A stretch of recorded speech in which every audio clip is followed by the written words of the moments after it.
नरेंद्र भाई मोदी जी के प्रधानमंत्री काल में जो लगातार तीसरी बार ऐतिहासिक जनादेश के आधार पर उन्होंने कार्यभार संभाला है और हम सभी को मार्गदर्शित किया है कि 24/7 बाय 2047 तक लगातार काम करना है, क्षेत्र समाज की समस्याओं का निराकरण करना है।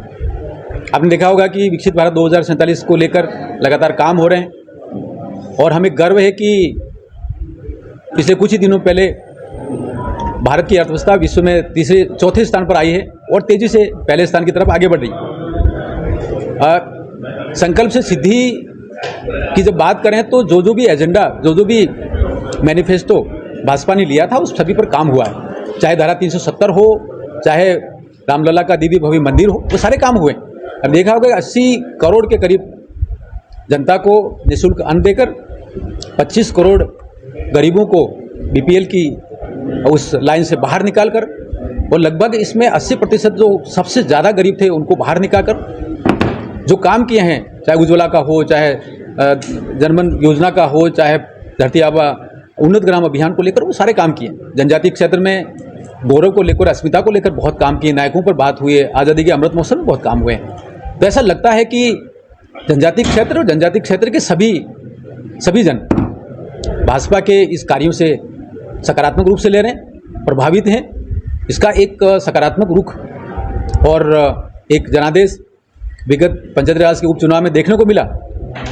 आसपुर में वहाँ जब बीजेपी तो जीती, लेकिन बीएपी को वहाँ केवल 12 वोट मिले। मोटा गांव जो आज़ादी के बाद कभी भी भाजपा के पास नहीं थी, वो सीट भाजपा को आई है। मुझे लगता है कि भाजपा का ये जो विजय रथ है तेजी से आगे बढ़ रहा है। लेकिन ऐसे में कुछ लोग जो नकारात्मक राजनीति करते हैं और व्यक्तिवादी सोच को लेकर चलते हैं, संविधान को साइड में लेकर चलते हैं, उनमें से बीएपी एक है जो झूठ, फरेब, चर्च का एजेंडा, पादरी वेरियर एल्विन का एजेंडा, जो लोग 15 अगस्त 1947 को देश छोड़कर चले गए अंग्रेज, उनका एजेंडा फैलाते हैं। कई बार मानगढ़ धाम पर जाकर वो माता बहनों से आग्रह करते हैं कि सिंदूर नहीं भरना है, ना मंगलसूत्र पहनना है, इस तरह की बातें करते हैं। मुझे लगता है ये सारा का सारा जो ईसाइयत का एजेंडा है ये लेकर बीएपी चल रही है और बीएपी के 20 से 25 लोग हैं, केवल इतने ही हैं। आमजन जानता है कि ये झूठ है, फरेब है। कुछ लोग उसमें फंस गए हैं, बहुत एक तरह से लूटा हुआ महसूस कर रहे हैं, ठगा सा महसूस कर रहे हैं। चाहे डोंगरपुर बांसवाड़ा के संसद क्षेत्र में रहने वाले हो, चाहे दरियावद आसपुर के क्षेत्र में रहने वाले हो। और ये भी ध्यान में आता है कि बीएपी एक लुटेरी गैंग के रूप में आगे आई है। इनका बागीदोरा का एक विधायक जयकृष्ण पटेल करीब 20 लाख रुपए लेते हुए रंगे हाथों एसीबी ने गिरफ्तार किया है। ये सारी बातें जब आ रही हैं तो ऐसा ध्यान में आ रहा है कि ये लुटेरी गैंग है और राजकुमार रोत इसका सरगना है। लेकिन ये बरगलाने के लिए कभी कभी उदयपुर शहर में आकर धरनाबाजी करते हैं, कभी कहीं जाके करते हैं, कुछ लोगों को अपमानित करने की बात करते हैं। मैं इनसे 2-3 बातें पूछना चाहता हूँ। नंबर 1, कांग्रेस ने रावत सरनेम के आधार पर करीब 2.5 लाख जनजाति बंधुओं को ओबीसी में डाल दिया और उनका तुम मजाक उड़ाते हुए ठीक है क्या? वागड़ मेवाड़ को बांग्लादेश बनाने की बात करते हुए ठीक है क्या? और तीसरा और महत्वपूर्ण बात, ऐतिहासिक तौर पर दक्षिणी राजस्थान के जनजातीय बंधुओं को कोटे में कोटा का आरक्षण मिलने की संभावना जब बनी है, सुप्रीम कोर्ट ने कहा है, उसका आप विरोध करते हैं और जो माइनॉरिटी हैं उनको एसटी की परिभाषा से बाहर निकालने की बात करते हैं, तब तुम उसका विरोध करते हो। ये ठीक नहीं है। आदिवासियों के अधिकारों के लेकर आदिवासी समाज जागरूक है, जनजातियों को अपनी संस्कृति पर गर्व है और अपने नायकों पर गर्व है, उसको लेकर चल रहे हैं, सामाजिक समरसता के साथ सबके साथ रहते हैं। मुझे लगता है ये बहुत महत्वपूर्ण बिंदु है। लेकिन जिस प्रकार से बीएपी युवाओं विरोधी, महिला विरोधी, संस्कृति विरोधी, विकास विरोधी एजेंडा चला रही है, ये ठीक नहीं है। ऐसा मैं सभी से आग्रह करता हूँ, विशेष तौर पर समाज जो जागरूक रहे। ये एक लुटेरी गैंग है और धर्मांतरण का एक रचना चला रही है, ये ठीक नहीं है। हिंदू समाज को, सनातन समाज को, आदिदेव महादेव को मानने वालों को जब गालियाँ देते हैं तो ये ठीक नहीं है। उनको जब उचित स्थान पर जवाब देना चाहिए और जिम्मेदार बनना चाहिए कि जब सबका साथ, सबका विकास, सबका विश्वास, सबका प्रयास का दौर चल रहा है, नरेंद्र भाई मोदी जी के नेतृत्व में विकास का रथ विकसित भारत 2047 तरफ आगे बढ़ रहा है, तो ये छोटे मोटे बीएपी टाइप लोग आएंगे, उनको समाज जवाब दे।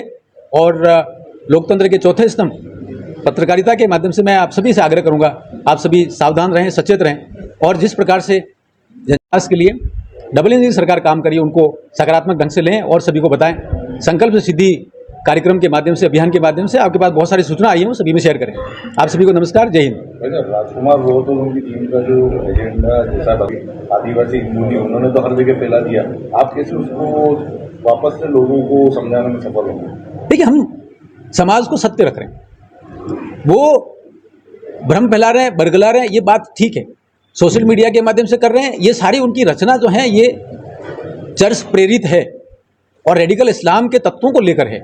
और इनका जन्म ही नरेंद्र भाई मोदी जी, हिंदू सम्राट, भारत के नायक, सनातन के प्रतीक, प्रभु श्री राम के मंदिर बनने के बाद का इनके सारे रचनाएं।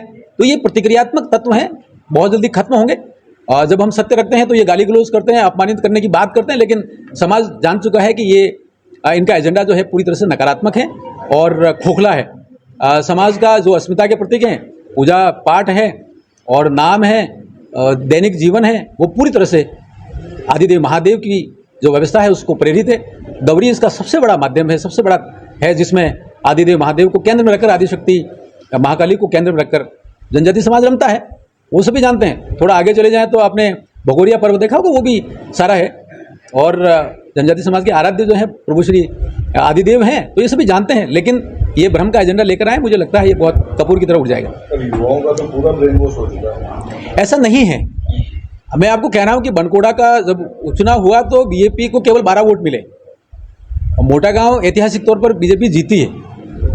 हम नगर पालिका सलूम्बर जीते हैं और सेमारी जीते हैं। तो ये सारी बातें हैं, धीरे धीरे समाज को पता लग रहा है, लोग समझ रहे हैं कि ये ठग हैं, ये झूठे हैं, ये भ्रम फैलाने वाले हैं और ये केवल चर्च की राजनीति करते हैं, ये समझ में आ गया है। इस कारण ये फैलता चला जा रहा है और मुझे लगता है युवाओं को भी ये ध्यान में आता चला जा रहा है। कुछ लोग भटक कर चले गए हैं, वो भी जल्दी आएंगे।